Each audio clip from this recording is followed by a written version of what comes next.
Good morning. Our scripture reading this morning comes from the Gospel of Matthew, chapter 26.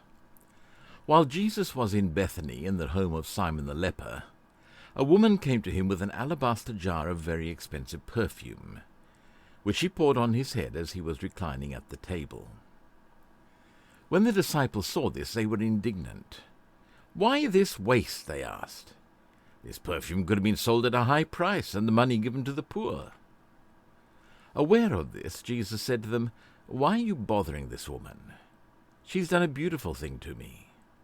The poor you will always have with you, but you will not always have me. When she poured this perfume on my body, she did it to prepare me for burial. Truly I tell you, wherever this gospel is preached throughout the world, what she has done will also be told in memory of her." And then a story for the children. This is the town of Plovdiv in eastern Bulgaria.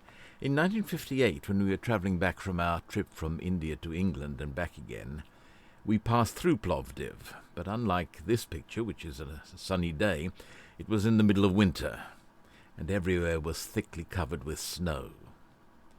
While my father talked to the church members and the church pastor and gave them an outsider's take on what they should do about their relationship with the communist government, some of the church members took us children and my mother for a walk into a nearby park and up onto its hill, where there was a big monument to the Russian liberation of Bulgaria from the Nazis. And the figure of a Russian soldier was a somewhat sinister figure, because, of course, he was also a reminder of who exactly was in charge of Bulgaria, and it wasn't the Bulgarians.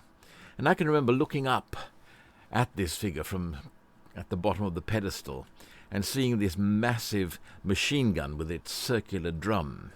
Now, I was very impressed. It made a deep impression on my mind. Unfortunately, Bulgaria was a communist country, and communism was officially atheist. So Bibles were banned, destroyed, and Christians were, on the whole, persecuted. We discovered that even the church pastor did not have a Bible.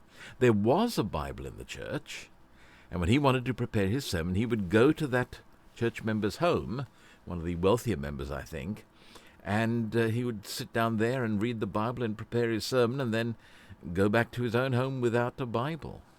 Well, of course, we all went in, as you expect, with our own Bibles. Father, mother, myself, my two sisters, we all had Bibles. And the believers' eyes opened wide at seeing this. And when the service was open, the pastor said to my father, Could you possibly leave one of your Bibles with me?" And my father said, "Well, gladly, but what's the point? They're all English. You don't speak English." And he said, "I will learn English just so that I can read the Bible for myself." Well, we came away from there with only one Bible. My father's, because he had all sorts of notes in it. It was his tool for sermon preparation. All the other Bibles we gave to be distributed and used by the church members there in Plovdiv. And the church members, in gratitude, gathered round, and when the Sabbath was over and we were about to leave, they presented us with gifts. Jars of Bulgarian jam and, I forget what else, but among them they gave us a big, heavy, almost felt blanket. And I'm sure that blanket saved our lives when we were trapped in the snow in northern Turkey on our way home. And we still have it. It's so warm and heavy that we've never used it since that trip. But we keep it as a memento of our visit to Plovdiv and our wonderful brothers and sisters there, and also as a reminder of what a privilege it is to have a Bible in our own language and the freedom to read it whenever we choose. Let us always make use of that wonderful freedom. The Alabaster Vars. Back in 1996, my father took part in excavations at a place called Betjan, about 20 miles south of the Lake of Galilee. And it so happened that year I wasn't with him, so of course I only have his report of what went on. Bet Shan is one of the tallest tells. Well, I think it is the tallest tell in Palestine. That's that big brown mound that you can see in the distance. And back in 1996, the Roman city, which you can see in the foreground, had not been uncovered. There was just a flat area of ground covered with thorns and dry grass. It was just beginning to be excavated. And you can stand up on top and look down over a virtually complete Roman city, with a theatre and a forum or agora, with shops and marketplaces and everything that you would expect in a Roman city. Well, a few years ago I took a tour group there, and when we got to Bet Shan and I told them about what was up on top, they looked at the staircase and quailed. Can you see the staircase running up there? Bet Shan is some 800 feet below sea level, and even in spring it was very hot, and their hearts quailed them at the thought of climbing those endless stairs. But I said, don't you worry, I know an easier way. And so I took them around the side of the tell to where there's a road which runs all the way to the top. That used to be the only way up the tell. But even so, we were glad of an opportunity to stop and admire the view. You know what I mean. When we got up there, we found the area where my father had been excavating, and, well, that was getting on for 15 years previously, so it was all overgrown with weeds and so on. There were still a few remains, Canaanite remains, for example, because this is where the Philistines brought the bodies of Saul and Jonathan and nailed them to the wall by the city gates. But there were more Egyptian monuments. I suspect, mind you, that these are replicas. I think the originals have been taken off to a museum. Because for many years the Egyptians had a governor based in Bet Shan, and my father's team were excavating in the ruins of his palace.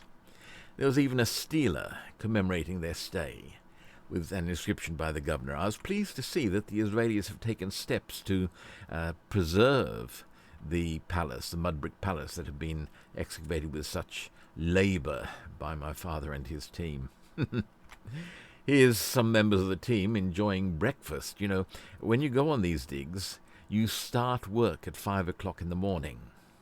Then about 8 or 8:30 you come down and have breakfast, and then you climb back up again and you carry on working until midday, and then you still have an hour or two of pottery washing before you can finally call it a day and go to your well-deserved rest.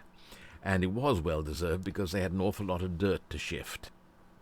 But although my father was in his late 70s at the time, this was his, it was like candy to a child. He enjoyed every minute of it. I'm not so keen on the digging. I like digging in books, but getting dirt under your fingernails is not really my scene. But there you go, each to his own. They made a number of discoveries, including this ivory plaque, which probably came from a piece of furniture, and it was this sort of thing which gave to Ahab's palace in Samaria the name of the Ivory Palace. It wasn't that the palace was built of ivory, but that there was a lot of ivory in the decorations, probably all in the furniture. They also discovered the body of a child, which obviously had to be treated with due respect and reverence, but it also had to be treated with a good deal of secrecy, because if the Orthodox Jews got word that there was a human body up the top, they would have gone stomping up and demanded the excavation come to its end. And there you go. At one point, my father was excavating, digging, which, to be honest, means sweeping these days. And he came to a patch of hard soil, which wouldn't yield to the brush. So he picked up his tool. Can you see it up here? This is his special tool that he bought in Australia and carried over with him every time, a little light pick. And he just used the pointed end to loosen the dirt, and then he would carry on sweeping. But as he was doing it, he heard chink, chink. And, well, it was probably just a stone, but you never knew what. So he picked up the brush and again carried on brushing, and he saw the gleam of something yellow. What do you think it was? Well, a lot of hopeful people say gold. It wasn't, it was an almost perfect alabaster vase, Egyptian alabaster vase, reminding us that this, of course, was the palace of the Egyptian governor, and they, didn't believe in stinting themselves on the luxuries of home. And my father was thrilled at this discovery. It was the best discovery of the whole season that he put in there. And he took photographs of it, he measured it, he made a drawing of it, And then, of course, he had to hand it over to the Israeli authorities, and it's probably in the basement of the Israel Museum somewhere. Well, every year when the tour group goes out to Egypt, we visit an alabaster factory, where we see objects being made from the raw stone, being hacked out with a sort of a pick, and then when it's the rough shape, it's rasped into a closer approximation to the shape, and finally it's smoothed with a lump of sandstone, and then it's polished, and you get these beautiful finished objects.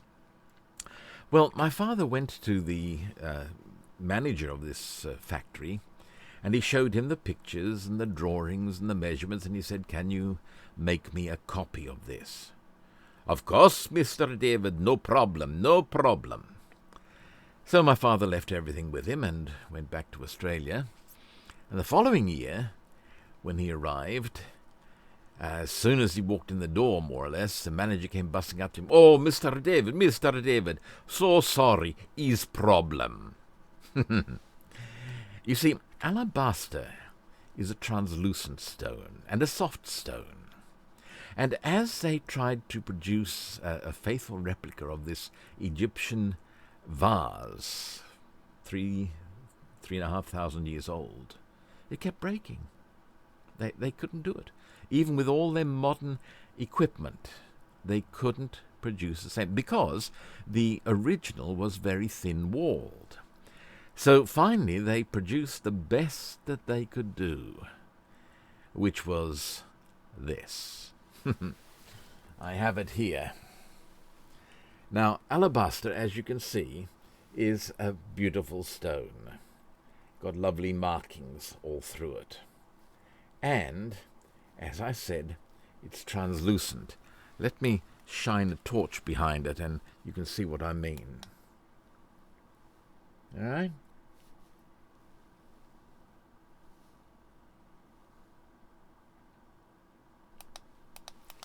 Well, in trying to make this vase with a small hole on top, and you can see that what they actually produced was quite large, they kept breaking it. And so this is the best that they could do. Well, it all reminds me of a story in the Bible about a woman of ill repute who gate-crashed a feast at Simon's house, where Jesus was the guest, and poured ointment on his head. Now, we have the story in the Gospel of John. Mary took about 1/2 liter of pure nard, an expensive perfume. 1/2 liter is approximately a pint. Well, I didn't know how much that weighed, so I put out a pint of water. I hope that's about the same weight as nard, and weighed it. It came to 20 ounces, or 540 grams. I presume if it was 1/2 liter, it would have been 500 grams exactly. So 1 pound, 4 ounces, right? 1 1/4 pounds. Now, as I said, I prefer digging in old books, and I have here Pliny, the Natural History, in which he describes everything that was known about the world in his day. And, of course, one of the things he mentions is nard. About the leaf, which is that of the nard, it is proper to speak at greater length, as it holds a foremost place among perfumes. The nard is a shrub, the root of which is heavy and thick, but short and black, and although oily, brittle. It has a musty smell like the gladiolus and an acrid taste.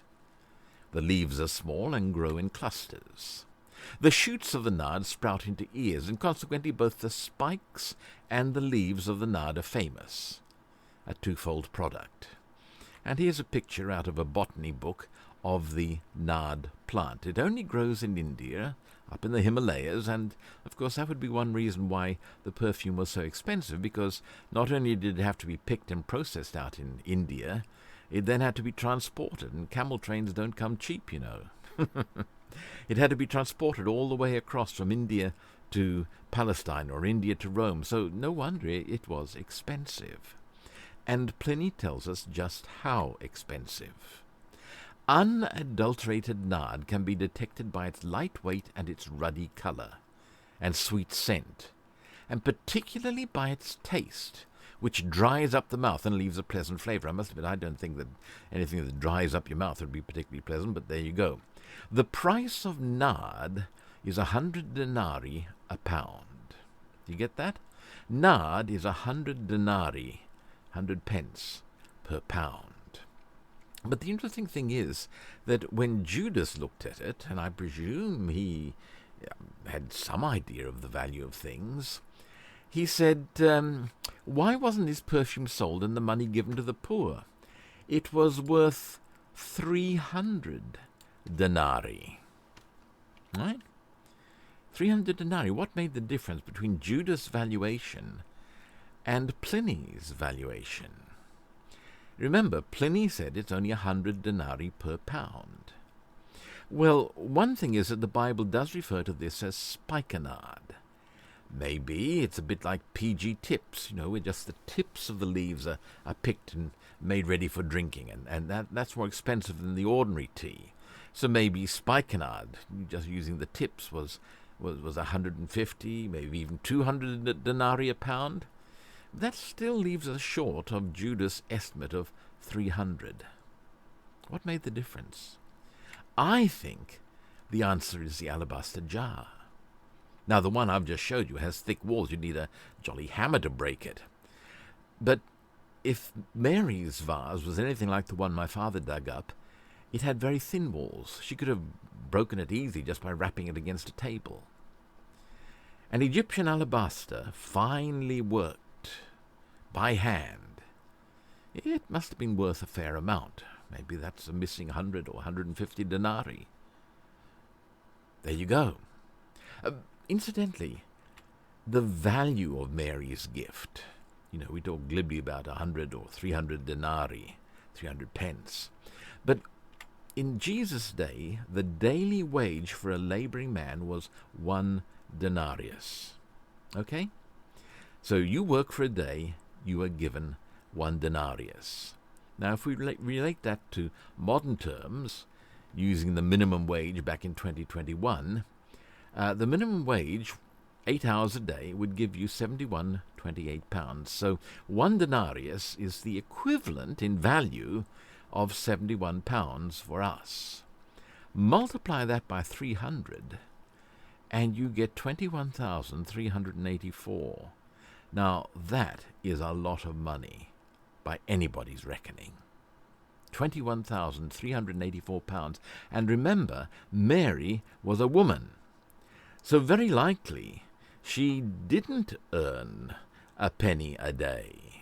Women have traditionally been paid less. Unless, of course, it was her immoral earnings, in which case she may have earned it much more rapidly than that. But don't forget, this wasn't her income. Out of her income had to come her food, her clothing, her rent, and all the rest of it. This was her savings. Quite possibly she had invested in this jar of perfume as a way of protecting against inflation or something. This 300 denarii, this vial of perfume, was her life's savings, and she gave it all to Jesus. She gave her all. She didn't hold anything back. She gave it all. A woman came with an alabaster jar, Mark tells us. She broke the jar and poured the perfume on his head. She didn't just unscrew the lid and dip her fingers in and smear a bit on Jesus and then put the lid back on to be used later. She broke the jar. In other words, there was no going back. She not only gave her all, she gave it unreservedly. And I think that that's a lesson we can learn. Are there any little corners of our lives that we are keeping back from God? That's ours. We're not going to give it to Him. Mary gave everything, and she gave it without reserve. Mary put the perfume on Jesus' head. But a pint of anything is quite a large quantity. If somebody pours a pint of water over you, you're going to be aware of it. We do have these pictures of women at a feast in Egypt, and you can see that they are wearing cones on their heads, and it's believed that those are cones of perfume. Fairly solid, but as the day was hot, or their own body heat would melt the perfume, so it would keep on giving off its scent. That was the idea. Now, of course, these women are wearing pretty bulky wigs, and I just can't imagine Jesus wearing a bulky wig. So, there was this perfume running down over his head, in his hair, down the back of his neck. So Mary took this nard, this perfume, and what was left over, what wouldn't fit on Jesus' head, she rubbed on his feet, which was an interesting thing to do. Let's go back to Pliny. I have a feeling that he disapproved of perfume. Perfumes serve the purpose of the most superfluous of all forms of luxury. For pearls and jewels do nevertheless pass to the wearer's air, and clothes last for some time. But unguents lose their scent at once and die in the very hour when they are used. Their highest recommendation is that when a woman passes by, her scent may attract the attention even of persons occupied in something else, and their cost is more than 400 denarii per pound, obviously not nard, but some other perfumes. Yeah. All that money is paid for a pleasure enjoyed by somebody else, for a person carrying scent about him does not smell it himself. It's called olfactory fatigue. And if you are exposed to a smell, whether it's a pleasant smell or an unpleasant smell for a period of time, you get that you can't smell it any longer. And it's the same with perfume. Still, if even these matters deserve to be graded after a fashion, we find in the works left by Marcus Cicero that unguents that have an earthy scent are more agreeable than those smelling of saffron. But there are people who get most pleasure from unguent of a dense consistency, which they call thick essence, and who enjoy smearing themselves with perfume and not merely pouring it over them. So unlike an aftershave, that you just splash on, this was a thicker perfume that you'd rub into your skin. We have even seen people put scent on the soles of their feet. A practice said to have been taught to the Emperor Nero, and we all know what Nero was like, no better than he should have been, by Marcus Otho. Pray, how could it be noticed or give any pleasure from that part of the body? And of course, if an ordinary person were to do that, put perfume on the soles of their feet, all it would do would be gather up the dust from the street, of the ground, clog their feet up with dirt. The only people who would do that would be kings and emperors who live in marble palaces like Hadrian's enormous and luxurious villa at Tivoli. People who could walk on mosaic pavements or marble pavements kept clean by an army of slaves. Only a king would put perfume on his feet. So when Mary put perfume on Jesus' feet, she was giving him a message. She was saying something. She was saying, "You are my king." As she stood behind him at his feet, weeping, she began to wet his feet with her tears, and then she wiped them with her hair, kissed them, and poured perfume on them. Now, you may not see anything terribly significant in that. Let me introduce you to another book from the same time as Christ. This is by Petronius Arbiter. The Satyricon, we get our word satire and satirical from his book because he wrote very satirically about the excesses and luxury of the contemporary Roman world. And in the Satyricon he describes a typical Roman feast, dinner with Trimalchio, which started in the Roman baths. Now, the Roman baths were magnificent structures. This is a reconstruction on paper of the baths of Caracalla in Rome, and this is a reconstruction in reality at Bath in England. And you can see how, surrounding the pool of water, there was a sort of veranda, a covered porch, where people could chat, sit, relax. And in the Satyricon, before the feast started, people went to the baths and relaxed. And the people who were invited, the author, or the narrator of this story, says, we didn't take off our clothes, but began to wander around, or rather exchange jokes, while circulating among the little groups. Suddenly we saw a bald old man in a reddish shirt, playing ball with some long-haired boys, and almost certainly he was using the boys for immoral purposes.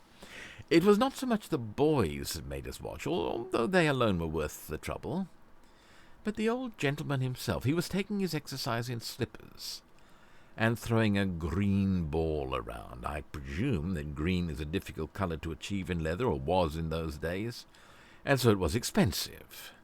And it reminds me of a glossy magazine I read that described Aristotle Onassis' yacht, and the bar stools were covered with leather from the testicles of an elephant. Crazy. But he didn't pick the ball up if it touched the ground. No. Instead, there was a slave holding a bagful, and he supplied them to the players. We noticed other novelties. 2 eunuchs stood around at different points. One of them carried a silver chamber pot. The other counted the balls, not those flying from hand to hand according to the rules, but those that fell to the ground. We were still admiring these elegant arrangements, wastefulness and prodigality is elegance, when Menelaus hurried up to us. This is the man you'll be dining with, he said. In fact, you're now watching the beginning of the dinner. No sooner had Menelaus spoken than Trimalchio snapped his fingers. At the signal, the eunuch brought up the chamber pot for him while he went on playing. Can you imagine it? With the weight off his bladder, he demanded water for his hands, splashed a few drops on his fingers, and wiped them on a boy's head. How do you show that you are dominant? Everyone else is beneath you, your slaves in a servile position. Wipe your fingers in their hair. Well, after watching what went on in the bars, the narrator of the story went off to the feast, and it turned out that Trimalchio was a freed man, a freed slave, and every aspect of the feast was designed to show off his wealth, his power, his position. And he wasn't the only one who was wanting to make a noise and talk about himself. There was another freedman at the feast, and he began to boast as well. I bought a bit of land and some tiny pieces of plate. I've 20 bellies to feed, as well as a dog. I bought my old woman's freedom, so nobody could wipe his dirty hands on her hair. Wasn't it nice? He bought his wife's freedom, so she wouldn't be humiliated by having her hair used as a washer. Now, I can't see you ladies. I presume you've all taken good care of your hair, and whether it's black or blonde. Just imagine that you are a slave girl in ancient Rome, kneeling at the foot of your owner's couch. He's busy eating, and let's suppose he's ordered an Indian takeaway. And he's slurping it all up with his fingers, getting that yellow sauce all over his fingers. And when he's finished, he beckons you over and wipes his fingers clean in your hair. Wouldn't you feel honored? Or would you feel degraded? When Mary wiped Jesus' feet with her hair, she was not only saying, "You are my king," she was also saying, "I am your slave. You're my king. I'm your slave." In fact, less than a slave, because people wiped their hands in the hair of slaves. Mary was wiping Jesus' feet with her hair. I've come across preachers who have a healing ministry, and they'll lay their hands on someone and say, "God, I command you to heal this person." That's not the attitude that Mary took. God is our king. We don't command him. He commands us. He tells us what to do. Or I've heard people say, oh, well, I need to do my shopping, my farm work, my business. I need to open my business on the Sabbath. So that's what I'm going to do. I can't understand that. If God tells us to do something, it's for us to obey. God is our king. We are his slaves, and we do what he tells us to do. Except that, like Mary, we do it out of a heart overflowing with gratitude for what he has done for us.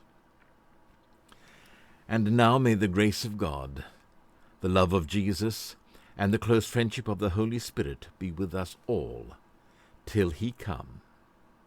Amen.